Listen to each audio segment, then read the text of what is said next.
Bien, recordar rápidamente el esquema que estamos siguiendo. Todo el libro de Timoteo, o todo la primera carta a Timoteo, lo hemos dividido en tres partes, recuerda. La primera parte está las instrucciones sobre la doctrina, que Pablo lo va a dar en el capítulo 1, ¿no? Donde nos ha hablado y básicamente ha exhortado a Timoteo a pelear la buena batalla, ¿no? Para hacer defensa de la sana doctrina versus a una doctrina diferente basada en fábulas que se estaba introduciendo a la iglesia. Entonces, básicamente el capítulo 1 es instrucciones sobre la doctrina. Pero el capítulo 2 y capítulo 3, Pablo comienza a dar instrucciones para la iglesia, lo que Timoteo tiene que hacer para la iglesia, como iglesia, ¿correcto? Entonces ahí vamos a ver instrucciones para la iglesia. En el capítulo 2 hemos visto por eso, ¿no? Donde Pablo exhorta a Timoteo a que hagan rogativas oraciones, ¿se acuerdan? Por todos los hombres, ¿no? Entonces, y también hemos visto en ese mismo capítulo, en la segunda parte, también les ha dicho que los hombres oren en todo lugar. Y al mismo tiempo ha dicho que las mujeres callen en la iglesia, muteenlas, ha dicho. No, en el fondo hemos descubierto que básicamente le ha dicho Timoteo, ordena la iglesia porque estas mujeres estaban tomando o asumiendo liderazgos que no les correspondía y esto estaba afianzando incluso, estaban siendo voceras de estas malas doctrinas que se estaban enseñando, ¿no? Entonces, lo que básicamente Pablo le dice, que las mujeres primero aprendan a escuchar, aprendan a ser instruidas, ¿para qué? Para que luego puedan tener vidas piadosas, para que realmente puedan mostrar cómo debe de ser el comportamiento de una mujer, ¿correcto? Y lo hemos explicado en su momento que no es un silencio absoluto, sino hay un orden en la iglesia. Pero si lo dejáramos ahí nada más, y de pronto nos podría llevar a pensar entonces de que decir, entonces cualquier hombre puede liderar. No, tampoco quiere decir eso Pablo. Justamente ahora en el capítulo 3 va a hablar, ¿no? Sobre el liderazgo o características del liderazgo que debe presentar el liderazgo dentro de la iglesia. Pero le sigue hablando a la iglesia, le sigue hablando a Timoteo para que esto haga en la iglesia. A partir del capítulo 4 en adelante va a ser ya palabras directas a los líderes, pero aquí está hablando a Timoteo para que él pueda justamente afianzar esto en la iglesia. Entonces, en el capítulo 3 vamos a dividirlo en tres. Del verso 1 al 7 vemos los requisitos para los obispos, del verso 8 al 13 requisitos para los diáconos, del verso 14 al 16 el ministerio de la piedad, ¿correcto? Vamos a ver la primera parte, dice. Comienza entonces, comenzamos a leer, mira lo que dice. Palabra fiel. Si alguno anhela obispado, buena obra desea, verso 1, ¿no? Y es interesante esta introducción que dice palabra fiel. Si tú te das cuenta, en esta carta es la segunda vez que Pablo lo dice. La pregunta sería, ¿cuándo lo dijo por primera vez en esta carta? A ver quién me dice. Ya ha dicho Pablo esto, palabra fiel es esta, dicho. ¿Se acuerdan? Capítulo 1, verso 15. 15. Muy bien, Alexander, ¿no? Capítulo 1, verso 15 dijo, palabra fiel es esta que debe ser escuchada por todos.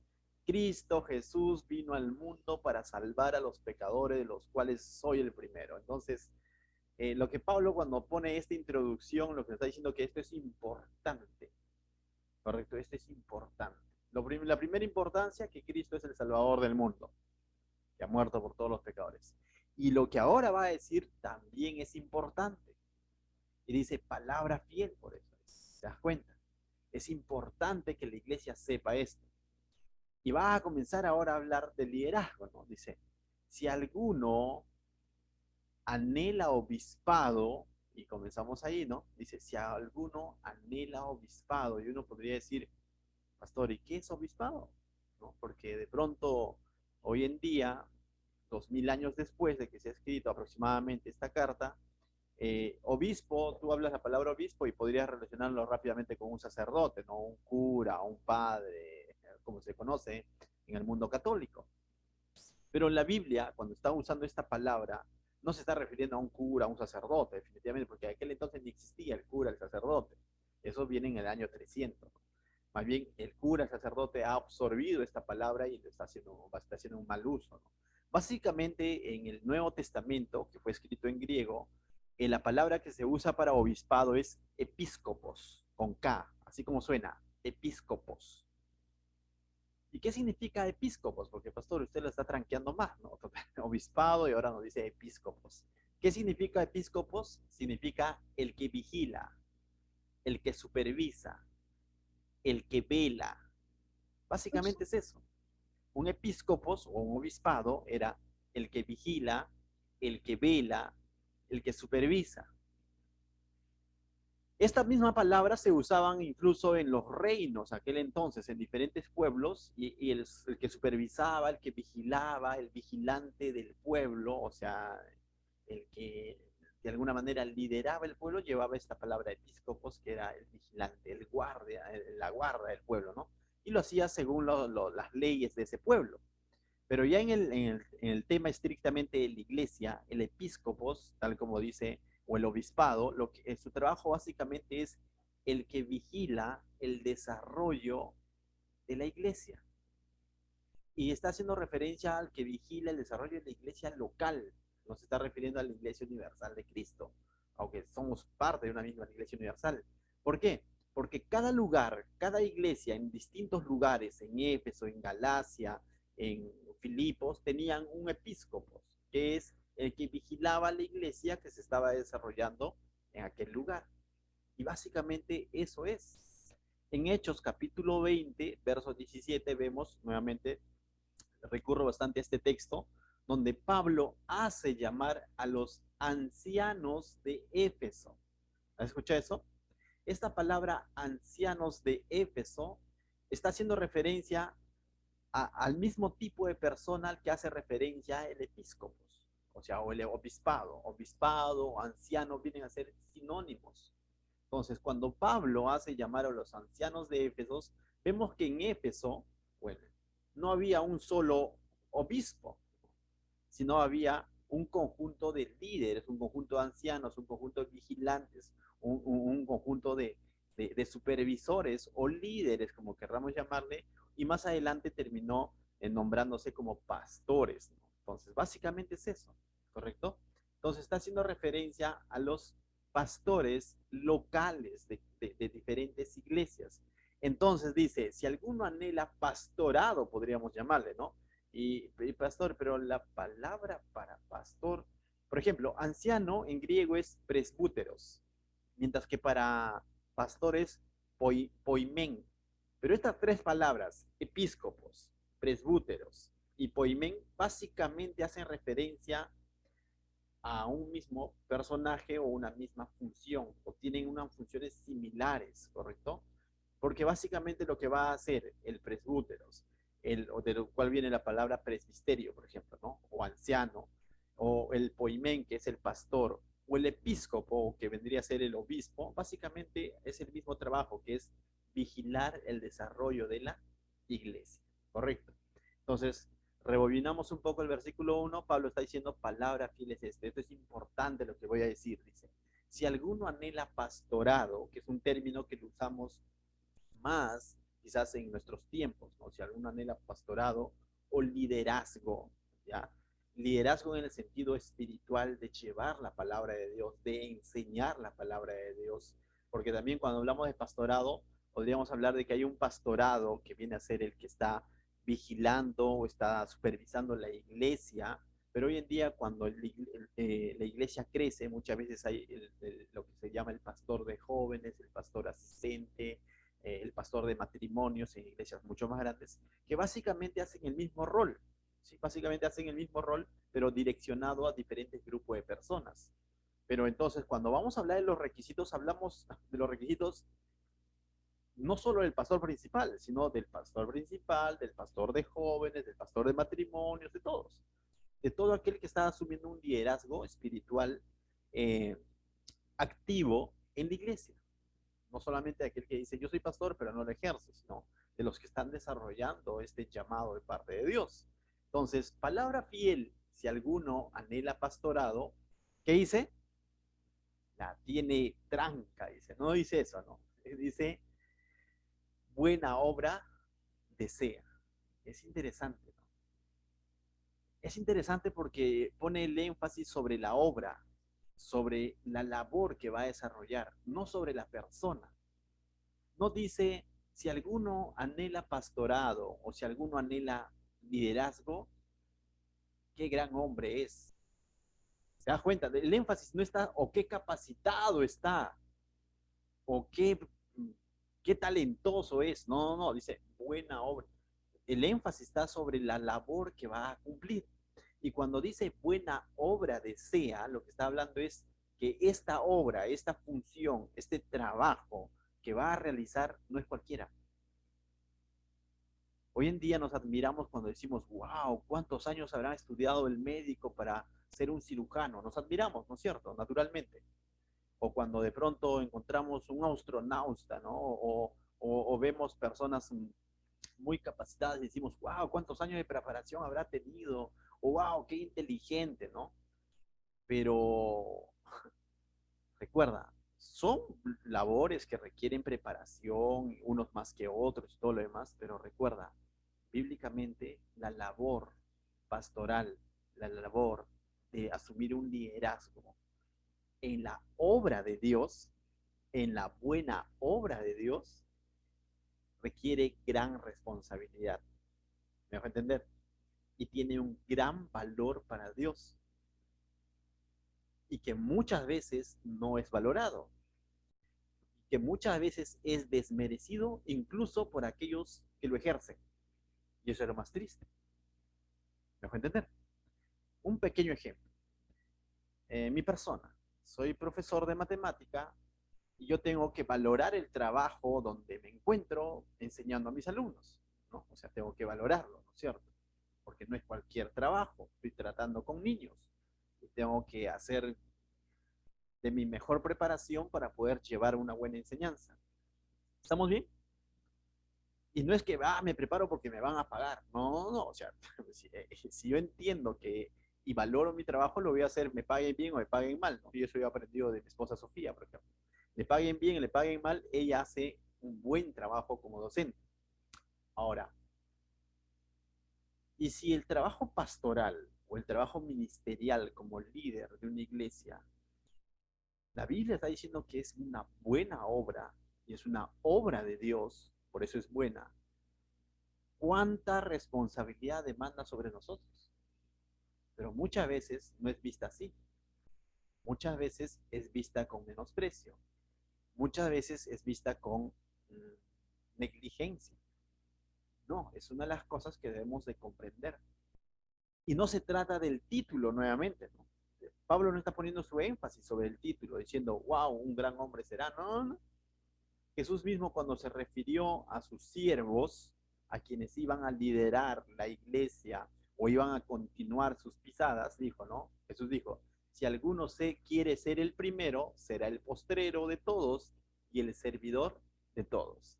Es una de las cosas que debe recordar todo líder, todo pastor, toda persona que quiera ejercer o anhele ejercer liderazgo en la iglesia.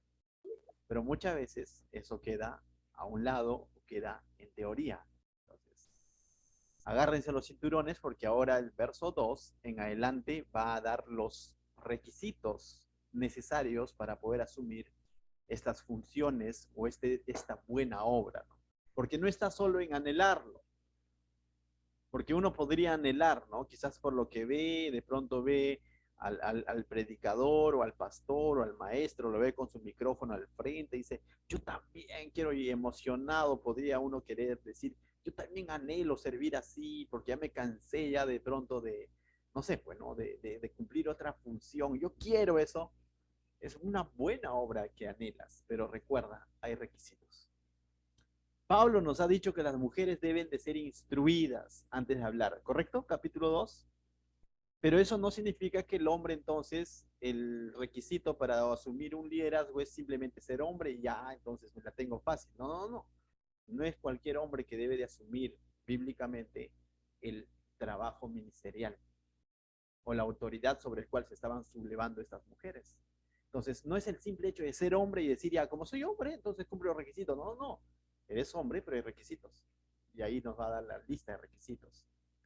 No debemos ver esta lista de requisitos como algo estricto, pero sí como un anhelo, como una meta de ir cumpliéndola. Me dejo entender. No como algo estricto que, uy, fallé en esto, ya fui. No, me destituyen del cargo, no tanto así. Pero es como un anhelo, como una meta de ir cumpliendo y siempre estar a la par con los requisitos, con la lista que va a dar. ¿Correcto? Entonces vamos a los requisitos, ¿les parece? Verso 2. Mira lo que dice. Pero es necesario. O sea, es una necesidad, no es un antojo de Pablo, no es una idea que él tiene, sino es algo necesario. Tampoco es un capricho de Dios. Es necesario, para que sea de bendición, es necesario que el que anhela obispado, el que anhela pastorado, que el que anhela el liderazgo, o el anhela servir a Dios en las cosas espirituales, entienda que es necesario lo que va a decir. No es algo, no es opcional. Entonces dice, si quiero lo cumplo, si no, no. O sea, es necesario. ¿Correcto? No solo aplica a pastores, en última instancia aplica a todo líder, porque vamos a ver que son requisitos bien básicos. Entonces no podríamos decir solamente el pastor, no, sino también los líderes debemos anhelar cumplir estos requisitos. Mira lo que dice, pero es necesario que el obispo sea irreprensible. Entonces, ¿y qué es irreprensible? Básicamente cuando dice que es necesario que el obispo sea irreprensible, es de que uno, de que no dé pie, ¿ya? O que no dé evidencias, de que no dé pie, mejor más dicho, más entendido quizás, a que lo estén reprendiendo, pues. Ahora, debo declarar algo. Por ahí alguien mal usó, ¿no? Esta frase y dijo, tú no le puedes decir nada al pastor porque el pastor es irreprensible, no tienes por qué reprenderme. ¿Estará bien dicho eso? No, no, no. Esto está direccionado al líder, a que el líder, el pastor, el líder es el siervo, es el que no dé pie a que le reprendan. No está diciendo no reprendan al pastor. ¿Me dejo entender? Pero muchas veces se ha usado para decir al pastor no le puedes decir nada. Falso. Es el que está en la mira a quien debemos de decirle si de pronto vemos evidencias o vemos que está dando pie a que se usen cosas en su contra y de pronto decirle no está bien lo que estás haciendo. O sea, son los primeros blancos de alguna manera a quienes criticar, pero cuando me refiero a criticar, me refiero a una crítica constructiva, por cierto, ¿no? No una crítica en el sentido de raje, sino en el sentido de ir al pastor y decirle, pastor, esto que está haciendo o esto que yo le he visto hacer no está bien, porque la Biblia dice esto. ¿Me dejo entender? Con esto yo no estoy diciendo, sí, mira, el pastor da pie, entonces habla a sus espaldas. No, también es el otro peligro. Me dejo entender. Un peligro es, un extremo es cuando dicen, ¿no? No puedes decir nada malo al pastor porque te va a ir mal, porque la Biblia dice que es irreprensible. No, no, no. Él no debe de dar pie. Pero también cuando suceda, anda, ve ante el pastor y dile las cosas. Dile. Tampoco está bien hablar a sus espaldas. ¿Me dejo entender? Entonces, básicamente es no dar pie. Esto me recuerda un poco a Pablo cuando de pronto fue acusado, ¿se acuerdan? En el libro de Hechos, y pasa por una serie de juicios, ¿sí? Y hay un momento de estos juicios, me parece que es ante el gobernador Félix, cuando de pronto los judíos acuden con un abogado llamado Tértulo, ¿no? Y Tértulo dice muchas cosas, o sea, eh, va a franelear, como decimos nosotros, o va ¿cómo se dice? A, a alabar, va a florear, pues, ¿no? Al juez que vendría a ser, o al tribuno, a Félix, ¿no? Mi excelentísimo Félix, tú que has traído la paz y todo, va a florear, ¿no? Pero finalmente no dice nada en contra de Pablo. ¿Me dejo entender? Porque Pablo no dio pie, no dio evidencias, o no encontraron evidencias en su contra. Y no porque las haya encaletado bien, ¿no? Y haya dicho, pruébenme, pues, no, no, no, sino porque no había evidencias en su contra. ¿Me dejo entender? No había. Ese es ser irreprensible. Que no haya evidencias. No solo que no la vean, porque que no la vean es porque la hiciste bien, ¿no? O sea, tienes un comportamiento cuando nadie te ve y otro comportamiento cuando todos te ven, ¿no? Entonces, eres un buen pecador. No, no, no estoy diciendo eso. Sino que no haya evidencias en tu contra del cual se cojan y hablen mal de tu ministerio, de tu persona, de tu familia, de ti. Eso es difícil, ¿no? ¿Cuántos anhelan obispado? Y ya como que ahí, no, paso, paso, dice, ¿no? Entonces, seguimos. Entonces, no sea irreprensible. Pregunto, ¿puedes reprender al pastor? Sí. Si es que presenta evidencias, hazlo. Coge tu Biblia y repréndelo. Hazlo. Pastor, no des pie a que te reprendan. Esa es la palabra. Correcto. Bien, dice, ¿qué más? Marido de una sola mujer. Entonces es interesante, ¿no? Marido de una sola mujer. Esto es simple, ¿no? Porque esto es simple, o sea, que no sea adúltero, que no sea mujeriego, correcto, básicamente. Es ser marido de una sola mujer. Y cuando hablamos de marido de una sola mujer, muchas veces se ha cogido para decir, pero una cosa, o sea, yo no tengo dos mujeres, ¿no? Dicen algunos. Pero yo les digo, ¿no? Pero del Señor Jesús hemos aprendido que adulterio no solamente es el acto de la fornicación, sino también el pensamiento, de los ojos. Y tú podrías decir, pero eso la iglesia quizás ni cuenta se va a dar. Pero recuerda, estos requisitos a cumplir primeramente es ante Dios y en segundo lugar ante la iglesia. ¿Me dejo entender? Porque le está hablando, ¿no es cierto?, a los líderes. Sofía levantó la mano. Sí, una consulta. Por ejemplo, hay algunos... Patricia, baja el volumen un poquito de tu... Ya, una consulta, disculpen. Por ejemplo, en otras iglesias he escuchado, ¿no? De que ya. He escuchado de que, por ejemplo, un ratito. Ah, ya. Perdónenme, soy madre.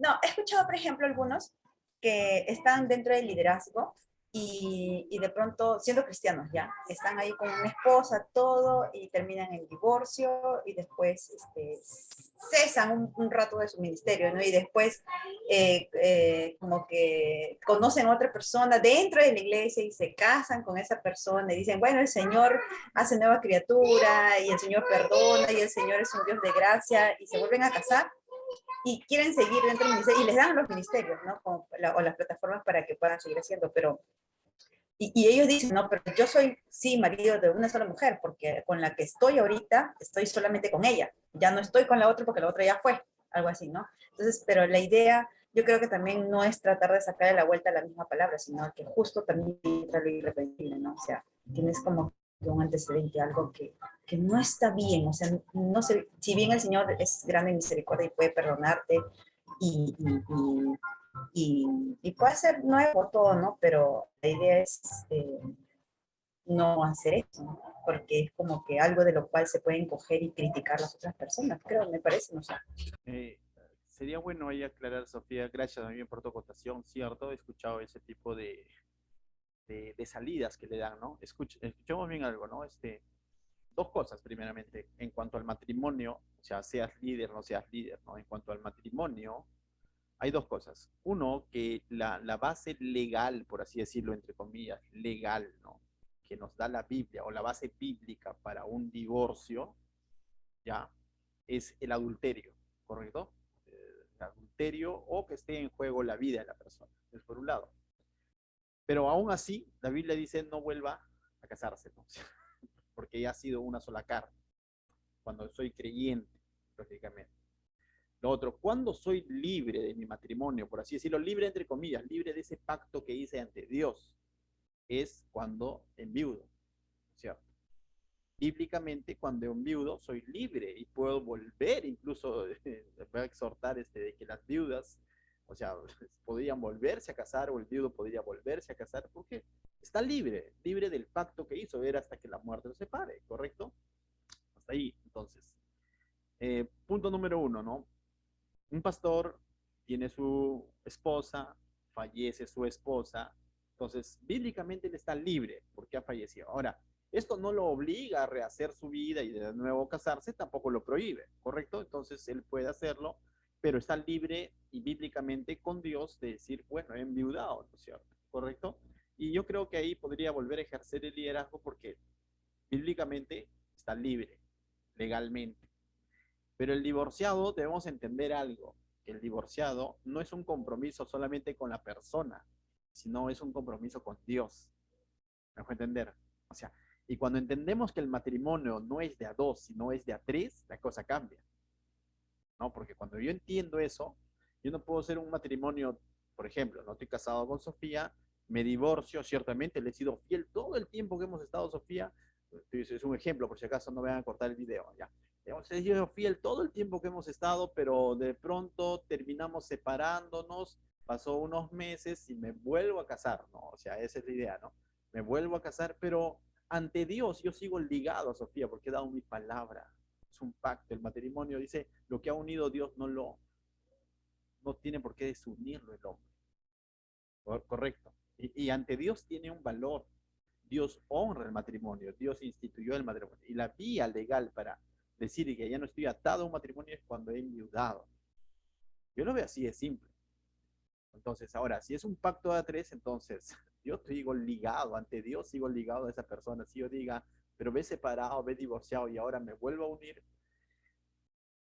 y aplican gracia, ciertamente, ¿no? Algunos dicen, no, pero la gracia de Dios ya tengo que retomar. Y todo. Bueno, como cristianos podemos entender la gracia, todo eso, pero como decía Sofía, es muy importante el otro punto, el testimonio y el precedente que vas a dar, cómo tú podrías aconsejar ahora como pastor a los nuevos matrimonios.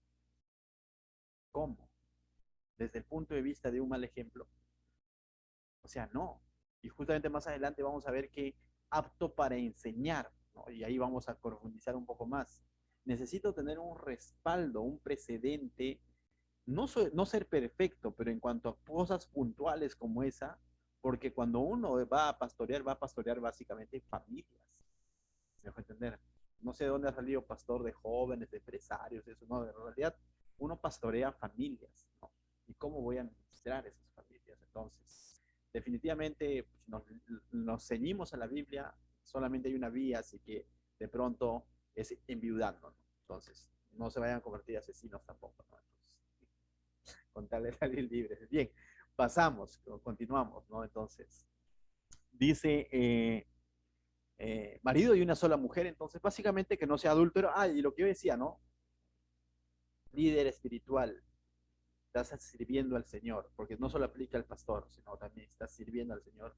Cuida tus ojos, cuida tu mente, cuida lo que ves. Porque toda esta frase, marido y una sola mujer, tiene que ver básicamente con la lealtad al matrimonio. Básicamente es eso. Lealtad, no necesariamente ya tiene que ser consumado la fornicación, sino el simple hecho de estar viendo cosas que deshonran o mancillan el matrimonio, ¿no? Entonces, es un conglomerado de cosas, ¿no? ¿Qué veo? ¿A quiénes veo? ¿Cuáles son mis ojos, mis pensamientos, ¿no? Bien, luego dice sobrio. La palabra sobrio básicamente está en un sentido de que sea de confianza, ¿no? Fiable, que sea fiable. Eh, no dado a los extremos, básicamente. O sea, que inspire confianza, ¿no? Que lo veamos y digamos, esa persona es sobria, ¿no? No es una persona de pronto, ¿cómo se podría decir? Lo contrario que te inspire desconfianza, por ejemplo. Dime, Julio César. Tranquilo, podría ser. Tranquilo, ¿no? Pero más adelante lo que va a decir es prudente, que va mucho más allá con él. Pero aquí cuando dice sobrio es de que no se deja llevar fácilmente por sus emociones, no actúa por impulsos. Como una persona seria. Seria, ¿no? Entonces, seria, confiable, pero que no actúa por impulsos. ¿Y qué significa no actúa por impulsos, no? El sobrio, es decir, el sobrio cuando lo usamos técnicamente es lo contrario al ebrio, ¿no? ¿Qué es lo que hace el ebrio? El ebrio hace barbaridad y media y al día siguiente dice, disculpe, estuve ebrio. ¿Sí o no? El sobrio no. El sobrio guarda la tranquilidad, como decía, ¿no? Es fiable, es confiable. Tú confiarías, imaginemos, vas a subir a un taxi, ¿confiarías a tu familia sabiendo que el conductor está ebrio? No. Sabiendo que el conductor es un desesperado que porque le pasó la combi y él también lo va a pasar, o sea, porque actúa por impulsos, no. porque no te inspira confianza, no te inspira seguridad. De la misma manera, en el liderazgo, en el servicio, en el pastorado, necesitamos ser sobrios, no actuar por impulsos, ¿no? Entonces, y luego dice prudente. La palabra prudente básicamente es de que sea objetivo y no subjetivo. Es decir, objetivo, ¿qué significa? Que no se deje, es bien similar al anterior, pero que no se deje guiar por sus emociones, por sus corazonadas, por sus sentimientos. Porque el corazón es engañoso, ¿hemos leído eso? Sí. Objetivo es de que es imparcial, que va a decir las cosas que tiene que decir, no que agrade a quien le va a decir, que va a aconsejar objetivamente con la palabra, que va a actuar ante una dificultad o alguna riña, va a ser imparcial y no parcial. ¿Me dejo entender?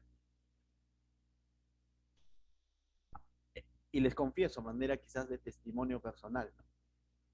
En los primeros años del ministerio como pastor, muchas veces trataba de,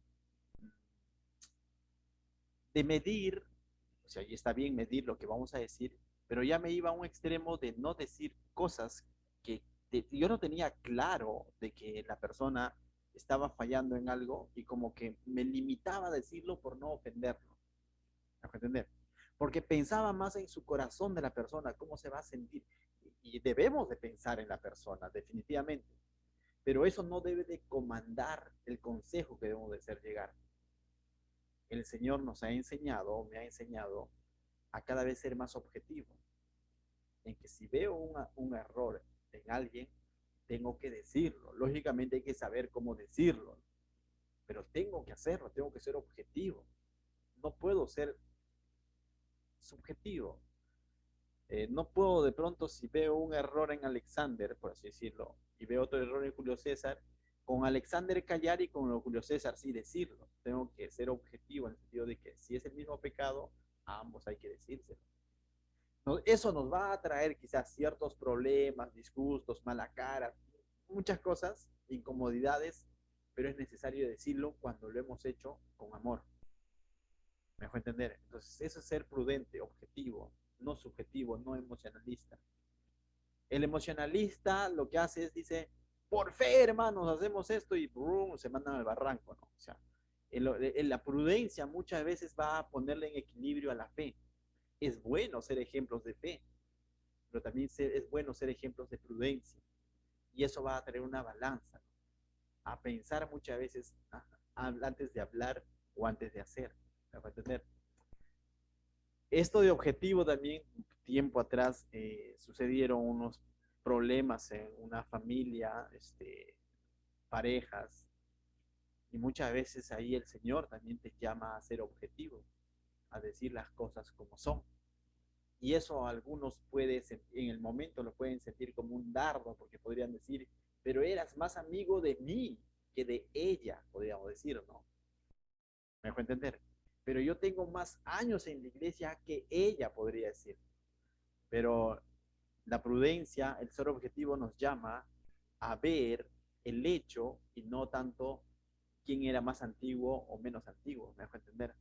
Y teníamos que aprender a decir las cosas por los hechos que habían ocurrido. Entonces, mis hermanos, aquel que anhela liderazgo espiritual, servir a Dios, anhela pastorado, entendamos esto, somos llamados a ser objetivos, no subjetivos. El subjetivo se deja llevar por el corazón, y el corazón es el que comanda tus pensamientos, tus consejos. Debe de haber un poco de corazón, pero eso no puede tergiversar la verdad. Amén. Entonces, ¿qué más dice? Decoroso. Y esta palabra decoroso debemos de verla con pinza, ¿ya? ¿Por qué? Porque la palabra decoroso se ha vuelto tan relativa que hoy en día algunos interpretan decoroso como vestirse bien. Y vestirse bien entre comillas, ¿ah? Dice, si el pastor está con terno y corbata, es decoroso. Pero si está en polo y en short como el pastor Anderson y ahí clavando su madera del techo, qué indecoroso el pastor. No quiere decir eso, no tiene tanto que ver con la ropa. Ya de la ropa hemos hablado con pudor, con decoro, ciertamente, pero decoroso básicamente es en su forma de ser, ordenado, modesto, humilde. Básicamente está el énfasis en la persona y no en la ropa, porque la ropa, para ti, mi short puede ser indecoroso, pero para otro, indecoroso puede ser usar terno. Mientras haya pudor, todo bien. ¿Me dejó entender? ¿Me dejó entender? Algunos han malinterpretado esta palabra decoroso y lo limitan, lo encasillan a un terno. No es así. O a una camisa. No es así. Aunque me encantan las camisas, pero de eso no podemos hacer una teología. Está hablando de la persona. Ordenado, modesto, en su forma de hablar, de dirigirse, en su forma de ser. Imaginas al ministro, el señor, el pastor, al siervo, al líder de jóvenes, de los teens, lo que hablando chistes en doble sentido y colorados. ¿Te imaginas? Bromeando como en el mundo bromea. Eso no es decoro. ¿Te das cuenta? O haciendo bromas en esos dobles sentidos o picantes, como lo llaman en el mundo. Definitivamente eso no va, ¿no es cierto? Porque eso quita todo. Y uno puede decir, pero no he hecho una lisura, pero has tratado de decir otra cosa con tu broma, ¿no? Y otra cosa que tiene que ver mucho con lo que caracteriza al mundo, ¿no? Entonces, cuidarnos de eso. Es o sea, es ser decoroso. Luego dice hospedador, ¿no? Y la palabra hospedador, en realidad, en el contexto era el que estaba apto a abrir las puertas de su casa para enseñar la palabra, en el contexto. Porque recordemos que cuando la iglesia comenzó en casas, básicamente. Fue perseguida, dispersa como semilla y comenzó en casas. Y básicamente las casas de los que anhelaban obispado o pastorado, básicamente, como hoy en día, ¿no? Se está desarrollando la iglesia Jesús Salvador en nuestra casa, ¿no? O sea, y si en algún momento encontramos un local propio para la iglesia, chévere, gloria a Dios, ¿no? Pero básicamente aquel entonces era el que estaba dispuesto a abrir las puertas de su casa para enseñar el evangelio. Básicamente es eso, ¿no? Hospedador. No es que de pronto el que dice, ven, duerma aquí toda la noche, una semana y todo chévere. No, no, no necesariamente, porque hospedador, podemos decir, no, el pastor tiene que ser hospedador, tiene que invitar un almuerzo. Ciertamente, también involucra, pero no es el énfasis es el que estaba dispuesto a abrir las puertas de su casa para enseñar el evangelio. Ciertamente, chicos, son bienvenidos a almorzar en mi casa, pero traen su comida. Bien, continuamos. Pollo a la brasa. Traen su pollo, ya, Me y aquí lo comemos, ya, listo. Bien, dice, luego viene, dice, apto para enseñar. Y cuando dice apto para enseñar, la palabra apto tiene como, por así decirlo, una doble connotación. Instruido, ¿correcto? Y dispuesto. Tú dices instruido y dispuesto, porque tienes que estar apto para enseñar, es decir, tienes que estar instruido para enseñar, porque si no, ¿qué vas a enseñar? ¿Me dejo entender? No es que tiene que ser un vigilante, un supervisor, el que vela por la iglesia. ¿Y de qué manera velo por la iglesia? Orando. ¿Qué más? Enseñando la palabra. Entonces, tiene que estar instruido para enseñar. No, o sea, no podría de pronto decir, primero expliquemos la segunda connotación. La segunda connotación, dispuesto. Tiene que estar siempre dispuesto a enseñar, es decir, que anhele también enseñar. No solamente instruido. Entonces, imagino, separemos estas dos connotaciones, estos dos conceptos. Estoy instruido, pero no estoy dispuesto. Eso sé un montón, porque he leído no sé cuántos libros, pero no quiero enseñar. Claro que ellos también estudien, pues en el instituto, pues yo, ¿por qué tengo que enseñarles? No, no estoy dispuesto. O al revés, estoy dispuesto, quiero enseñar, pero no me instruyo. ¿Me dejo entender? Quiero enseñar, pastor, pastor, yo también quiero enseñar la palabra de Dios, pero no me instruyo, no me preparo. Esta palabra apto involucra las dos cosas. Instruido, podríamos decir preparado o preparándose, pero también dispuesto a enseñar. Dos cosas que debe de ser el distintivo, las características de aquel que anhela obispado, ¿correcto?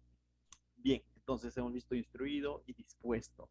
Verso 3, no dado al vino. Bueno, esto es fácil, ¿no? No hay mayor explicación. Es decir, no dado al vino es de que no, pues, o sea, que no sea un borracho. Ahora, esto no prohíbe a que el líder no tome una copa de vino, porque normalmente aquel entonces en el contexto se hacía. Pero al mismo tiempo nos pone ahí como un énfasis diciendo no dado al vino, cuidado con la borrachera, eso no es correcto. Pero no es correcto incluso para ni siquiera para un cristiano, ¿no? Menos para un líder espiritual, pero alguien que está, para un siervo, para alguien que anhela obispado, ¿no? O sea, definitivamente nada que ver. ¿Te imaginas el pastor anda diciendo, chicos, abran su Biblia en el libro de Romanos de pasado de vino? No, pues no va, no, definitivamente eso no va. Bien, luego dice, no pendenciero, y esta palabra también es interesante, no pendenciero, es lo que hoy en día podríamos decir en la traducción Anderson Carranza es no fosforito. Ah, yo soy fosforito. Ya, si eres fosforito y anhelas servir al Señor, apaga tu fósforo, porque no pendenciero es de que no para en pleitos. ¿Me dejó entender? No pleitista, básicamente. Es que yo no me voy a dejar pisotear. Muchas veces tenemos que hacer. ¿Acaso Jesús no dijo, tranquilo muchacho, tranquilo, pero ¿qué haces volando orejas? Un claro ejemplo de que no era un pleitista, de que no era un fosforito. Pedro fue un fosforito al cortar la oreja, ¿no?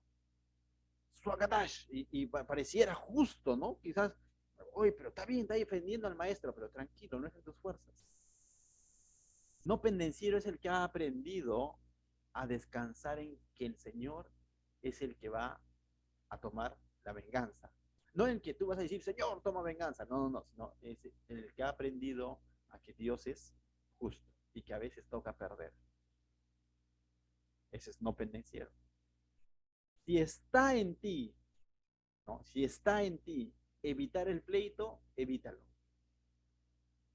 Si está en tus manos evitar el pleito, evítalo. No, pero yo tengo la respuesta en la punta, en la boca y no me puedo dejar ganar. Evítalo. No pendenciero, no fosforito, no pleitista. Eso es lo que... No codicioso de ganancias deshonestas. Eso en nuestro lenguaje es que no sea un estafador. No alguien que de pronto se gana, podría decir, ah, pero me estoy ganando y es mi viveza, ¿no? El mundo esto de codicioso de ganancias deshonestas lo ve como viveza. En el mundo es viveza, pero en las cosas del Señor no está bien. Lo justo es lo justo, no codicioso de ganancias. Y ahora comienza diciendo, si no, dice amable, ¿no? Ahora va a comenzar a decir qué es lo que sí tiene que ser. Amable. Y amable es aquel que muestra amor, pero no en el sentido de que sea cariñoso, ¿no? Porque hay pastores que no necesariamente son cariñosos, ¿no? O sea, sino que amable significa el que muestra amor como Jesús lo mostraba. ¿Y de qué manera Jesús mostraba amor? Diciendo, hey, Pedrito, bonito. ¿Cómo mostraba Jesús amor? ¿Has visto alguna vez? Hey, leproso, ven, mi choche, te amo mucho. ¿Cómo mostraba? Hey, juditas, pobre. ¿Cómo mostraba amor Jesús? Enseñando la palabra, pero con amor. Porque veía la vida de la persona. Y ese es amable. No confundamos sino amable con que tiene que ser cariñoso. Cariñoso es parte de la personalidad, no todos son cariñosos. Yo puedo confesar que mi esposa es muy cariñosa con mis hijos y conmigo, ¿ya? Pero yo no. Y es algo en el que debo de trabajar. Pero no confundamos la palabra cariñoso con amable. ¿Me dejo entender? Oh, el pastor no me abrazó, oh, me resiento. Tranquilo. Es bueno los abrazos, es bueno.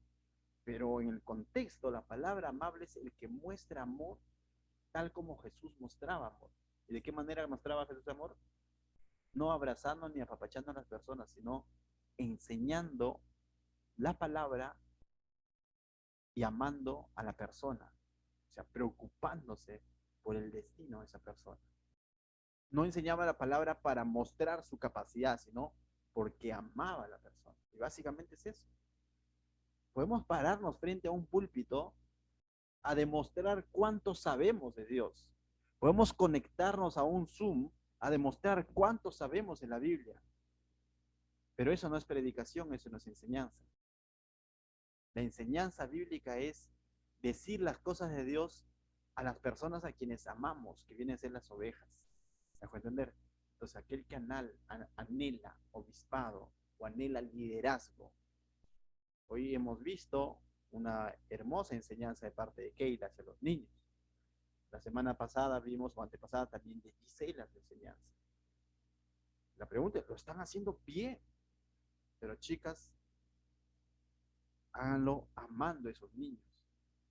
Porque eso, ¿y quién ve eso? Dios, definitivamente. Dios es el que ve eso. En lo que enseño es porque amo a las personas. Es ser amable, en el fondo de todo el asunto. Amar de modo como Jesús amó a las personas. No necesariamente siendo cariñoso. Apacible. La palabra apacible es calmado. Dime, Julio César. Estaba dando like, creo, Julio César. Vamos. Sí, pastor, es algo como cuando vamos a la 41, pero llevamos alimento, pero lo principal no es el alimento, sino es el alimento espiritual, que es la palabra. ¿Es algo como esto, pastor? Similar. Claro. Si solo lleváramos alimento, ropa, seríamos buena gentes, ¿no? O sea, qué bueno que son, ¿no? Y seríamos una bonita ONG quizás, probablemente, pero no iglesia. Iglesia que no lleva la palabra y solamente lleva el pan, por así decirlo, y no lleva el pan de vida, es una ONG. Ahora, no podemos decir solamente somos llamados a llevar palabra cuando está en nuestras manos y Dios quiere canalizar cosas materiales. Definitivamente debemos estar abiertos a eso y llevar eso al equilibrio, ¿no? Pero lo principal es la palabra. Y puede haber un momento en que no hay cosas materiales y debemos llevar la palabra. ¿Me dejo entender? Porque no me imagino a Pedro, a Pablo diciendo, chicos, mira, tienen que ver víveres para poder ir a predicar. No, no necesariamente. Que Dios comience a canalizar a través de sus hijos, corazones generosos, todo lo demás, es un añadido. Pero la principal meta es llevar la palabra, ¿correcto? Y amar a las personas, ¿no? O sea, no solamente es llevar, sino es amar a las personas. Básicamente es eso. ¿Ven? Bien, hay una persona que, bueno, siempre lo cito, es mi mentor espiritual hoy en día, eh, David Troncoso. Si tú te has dado cuenta, este varón de Dios, cuando de pronto le digo, David, disculpa, no pude entrar a tus conversatorios porque mi hijita estaba mal, ¿no? Le digo, o sea, mi hijito estuvo afiebrado. Hace un alto a toda su enseñanza, me dice, ¿y qué tal? ¿Cómo está? Oye, ¿ya se recuperó? ¿Sigue con fiebre? O sea, ama a la persona, se interesa en la persona. No está queriendo demostrar cuánto sabe. Y aunque nos encanta hablar de Dios, de la Biblia, de todo lo demás, pero hace un alto a eso y dice, ¿pero qué tal? ¿Todo bien? ¿Cómo está?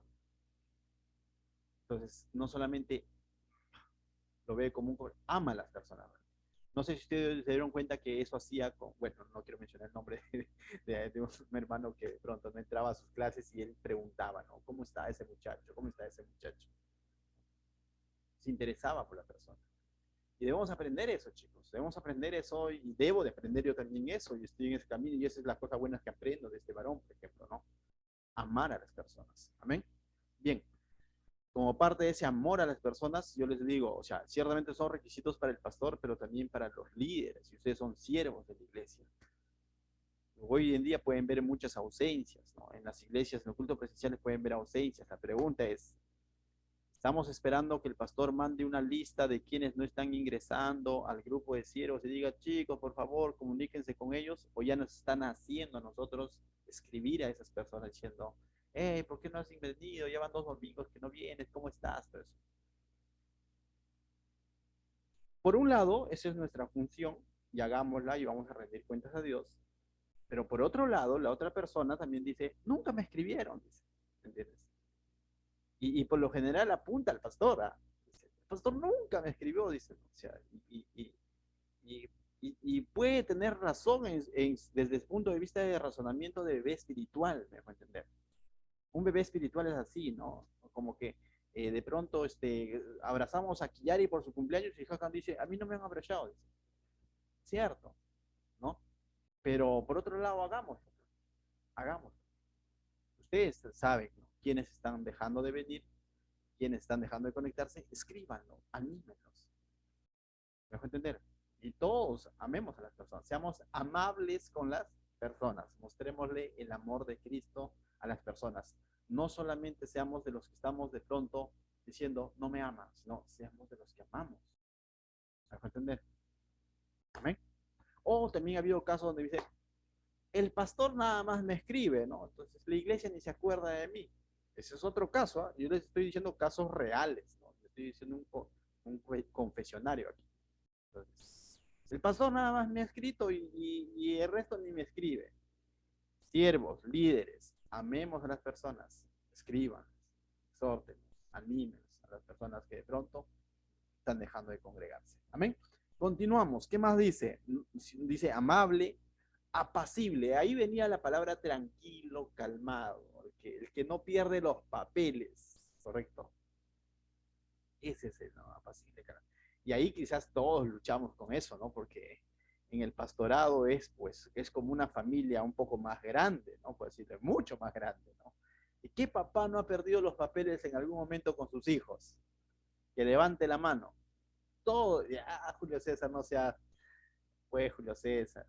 Entonces, ¿qué padre no ha perdido los papeles con sus hijos en algún momento? Pero luego tienes que controlarte, ¿no es cierto? Porque no puedes actuar en enojo, no puedes corregir en enojo, porque al final terminas más hiriendo que edificando, ¿no? Lo mismo ocurre en el pastorado, lo mismo ocurre en el liderazgo, lo mismo ocurre en el servicio a Dios. Tenemos que ser apacibles, calmados, ¿no? Mantener la calma, porque van a suceder situaciones, va a haber hermanos, ovejitas de todo tipo, ¿no? Y más de uno te va como querer o pretender romper la paciencia, ¿no? No intencionada, sino con su manera de comportarse y necesitamos respirar y mantener la compostura, ¿no? Amar. ¿Te imaginas un fosforito? Manda a rodar a todos, ¿no es cierto? Y de eso también vemos muchas veces, ¿no? Donde desde el púlpito se maltrata, ¿no? Entonces, no es la idea, ¿no? No es la idea, ¿correcto? Entonces recordemos que básicamente es como un padre, ¿no? Luego dice calmado, o apacible. Y quisiera aclarar, ¿no? Cuando dice calmado no es que, calmadito, no hace nada, todo el mundo hace, porque ese es el otro extremo, ¿no? Si no, dice que tengo que ser calmado, entonces todos se suben sobre sus hombros y hacen lo que quieren y todo lo demás. No. Calmado es el que no pierde el control. Nuevamente, para entenderlo, veámoslo como un padre. Un padre que pierde los papeles no va a corregir a sus hijos, no va a maltratar. Pero un padre que se ha ido al extremo de recontra calmado, los hijos van a hacer lo que quieren y él simplemente va a perder los papeles, la autoridad. Entonces, ahí viene el equilibrio, ¿no? Todo esto ahí viene con el tema de prudente, con sobrio, con todo, ¿no? Entonces, continuamos. Dice, no avaro, ¿no? Entonces, es decir, que no sea ambicioso del dinero. Entonces, a manera de anécdota les cuento, tiempo atrás escuché a un predicador, pastor, que decía que Dios lo ha llamado a ser pastor de empresarios. ¿Te imaginas? O sea, ¿y en qué Biblia dice eso, no? O sea, pastor de empresarios, ya te das cuenta que el énfasis es el dinero, ¿no? Es una de las cosas en las que debemos de desprendernos más. Y en ese contexto es que Pablo decía, es mejor dar que recibir, poniéndose él como ejemplo. No en el contexto que hoy en día se usa diciendo, hermanos, es mejor dar que recibir, entonces traigan sus ofrendas. No. Él se dio a la obra. Pablo se dio al ministerio. Él se entregó. Y eso es mejor dar que recibir. Su motivación no fue el dinero. Por lo contrario, él renunció a muchos de sus derechos. En el libro de Corintios vemos que renunció a su salario justamente porque la iglesia de Corinto eran inmaduros, carnales. Entonces, entender que el énfasis o la motivación no debe ser el dinero en el ministerio. Por lo contrario, es de todo lo contrario. Sofía. Sí, quería comentar de algo que de alguna manera nos tenemos que cuidar todos, ¿no? En el sentido de que eh, hemos conocido muchas iglesias y muchos ministerios y también muchas personas, ¿no? Que de alguna manera dicen, uy, Pachacute, un lugar pobre donde hay necesidad, y, uy, ¿cuánto se puede sacar? Porque si ustedes trabajan, ¿no? Están en el ministerio, ¿a cuántos misioneros se puede enviar los videos de los trabajos? Y cuántas donaciones, cuánto dinero. Uy, al pastor lo estarían bendiciendo a caudales y los ojitos del pastor ya empiezan a brillar a dólares. O sea, pero hay que cuidar. Nosotros no tenemos que trabajar por el interés económico o por lo que se pueda hacer. O sea, eso hay que cuidarse incluso de qué clase de personas nos podemos encontrar en el camino del Señor, porque hay muchas personas de que te pueden decir, no, tú eres súper humilde, mira, cuanto más humilde seas, mejor todavía, o sea, porque te va a hacer así. Pues. Y uno, recuerden algo, nosotros tenemos, uno, que cuidar nuestro corazón, ¿no? De los intereses, y otro que también tenemos el espíritu del discernimiento, o sea, tenemos el espíritu del Señor que nos da también discernimiento, porque en algunas ocasiones en lo personal nos hemos encontrado con personas donde cuando te hablan, tú ves así sus ojitos, o sea, literal, ves sus ojitos brillando de otra manera cuando te hablan de economía, que se soban las manitos, uy, acá sí, qué linda obra, o sea, hay que tener cuidado, hay que tener mucho cuidado con ese tipo de cosas, ¿no?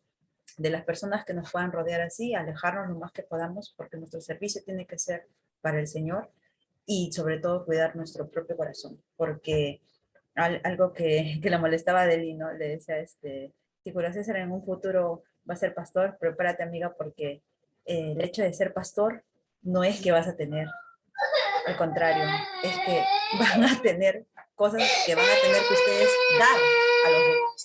No es que van a tener, muchas veces hasta van a perder, porque es parte de la misión. Ya mi hija me corta. Bien, continuamos, cierto, ¿no? Entonces, chicos, no ambiciosos del dinero. De la lana, no, no de la oveja, ¿correcto? Doctor, Entonces, una pregunta. dale, Alex. Sabemos que Dios en el pasado, Él ha bendecido, por ejemplo, a Salomón con grandes riquezas, a Abraham también lo ha bendecido con muchas riquezas, al mismo Jacob también le ha bendecido con riquezas. Y si Dios bendice así hoy en la actualidad a un cristiano, ¿cómo este cristiano debería llevar al equilibrio riquezas que pueda Dios bendecir? ¿Cómo podría ser? Mira, Salomón, siendo Salomón, uno de los hombres más sabios, ricos, ¿no? Uno de los que más pudiente que mismo David fue Salomón.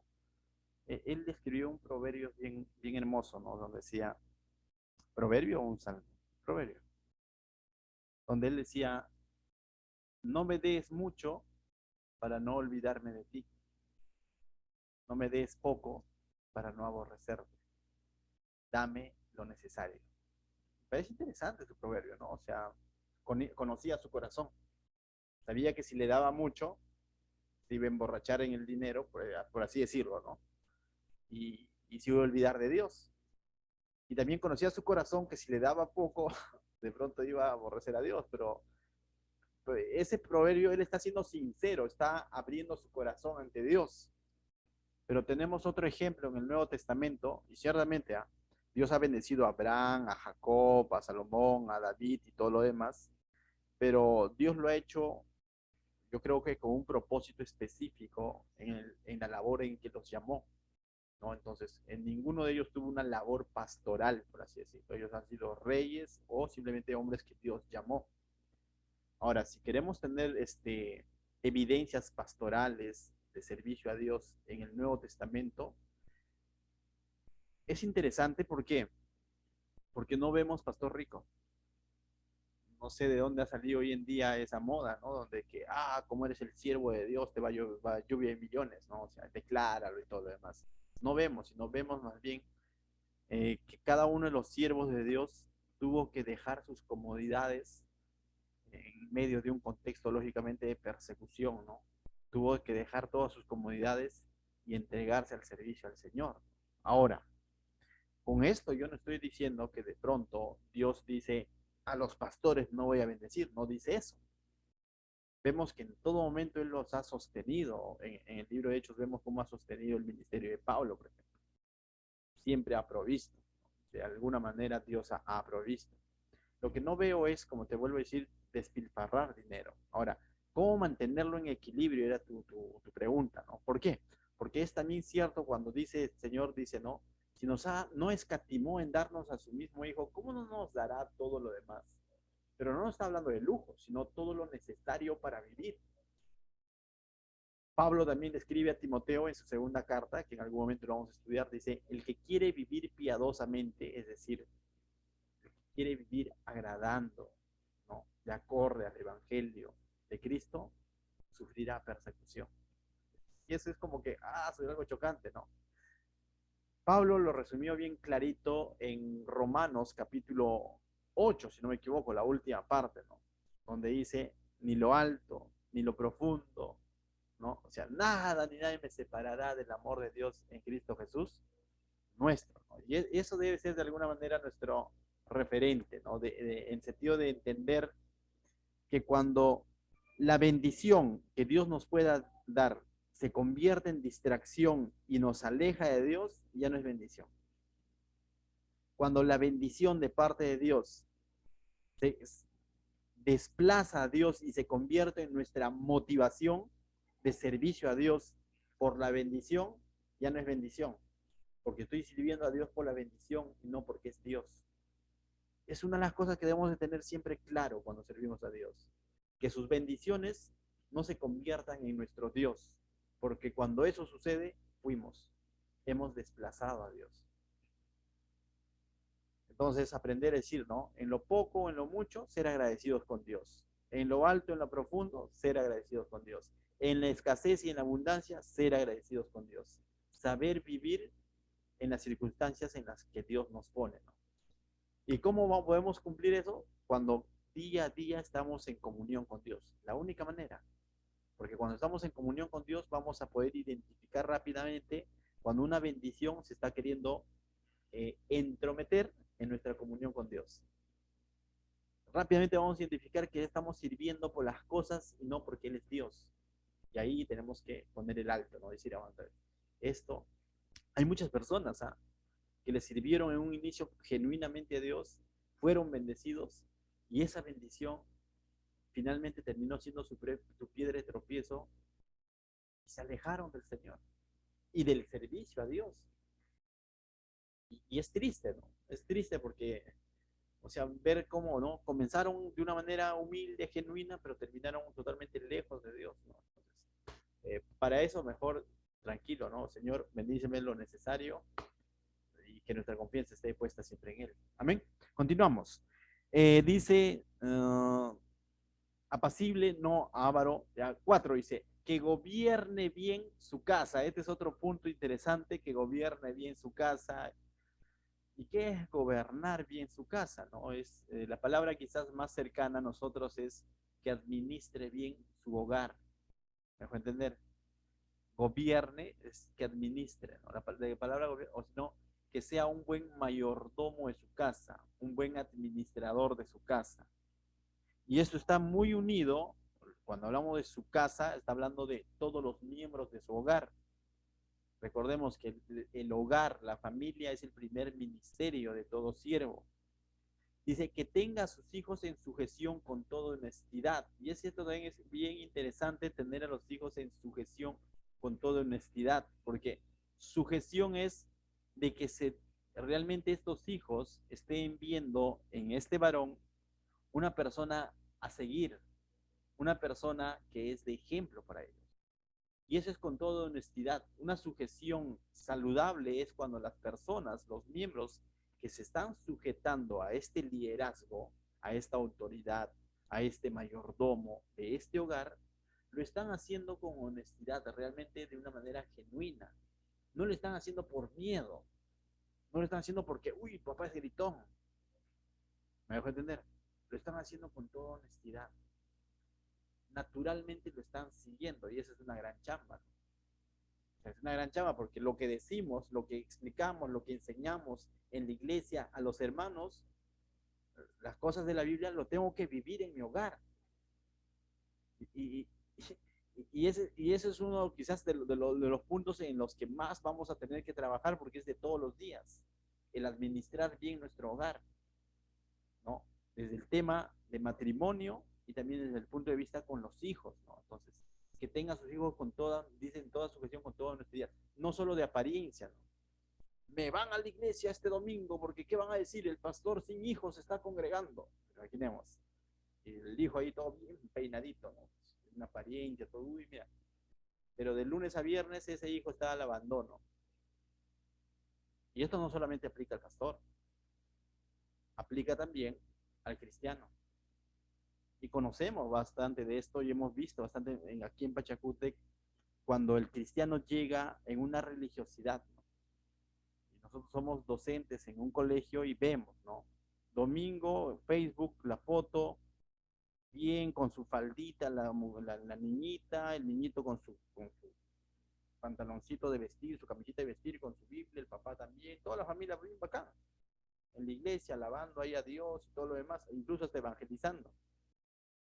Pero esos mismos niños, de esos mismos siervos, me duele decirlo, son nuestros alumnos. Y a través de esos alumnos nosotros podemos ver cómo está ese hogar. Y vemos que ese hogar de pronto está de cabeza. Y para nosotros es triste porque ver que en la iglesia es una cosa y en el día a día es otra cosa. Entonces, este siervo, esta persona no está gobernando bien su casa. Y si lo está haciendo de apariencia, porque en la iglesia es una cosa y en casa es otra cosa. ¿Me dejo entender? Y esto es para todo cristiano en realidad, no solo para los siervos. Pero que gobierne en su casa, dice. 5. Pues el que no sabe gobernar su propia casa, ¿cómo cuidará de la iglesia de Dios? ¿Cómo cuidará de los demás hijos de Dios?